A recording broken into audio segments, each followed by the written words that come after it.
আজকে বানাবো হচ্ছে চিকেন স্যুপ, একদম হালকা তেল মশলা দিয়ে।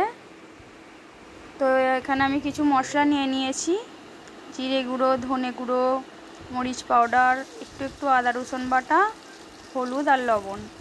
তো প্রথমেই কড়াইতে এখানে আমি আলু, পেঁপে এবং 4টি সেরা কাঁচা লঙ্কা একটু ভালো করে ভাজা করে নেব।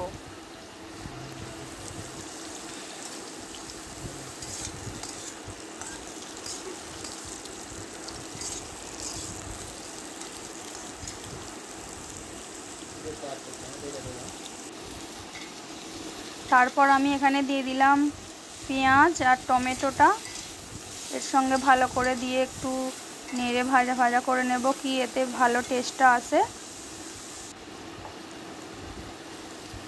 তারপর দিয়ে দিলাম চিকেনটাও একটু আলু, পেঁপে আরও যেসব উপকরণ দিয়েছি তার সঙ্গে একটু ভালো করে নেড়ে ভাজা করে নিতে হবে।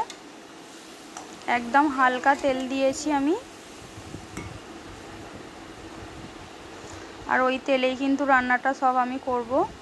তো যে মশলাগুলো নিয়েছিলাম সবই দিয়ে দিলাম।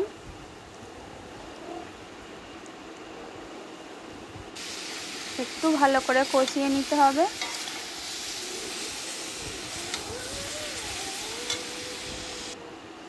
কষিয়ে নেবার পর তারপর আমি জল দিয়ে দিয়েছি, যতটা পরিমাণ আর কি লাগবে ততটা পরিমাণ দিয়ে দিয়েছি। তারপর এখানে প্রেসার কুকারে সিটি হতে থাক।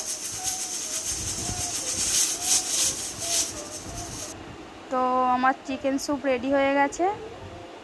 তো কেমন লাগছে বন্ধুরা অবশ্যই জানাবে, আর সবাইকে টাটা।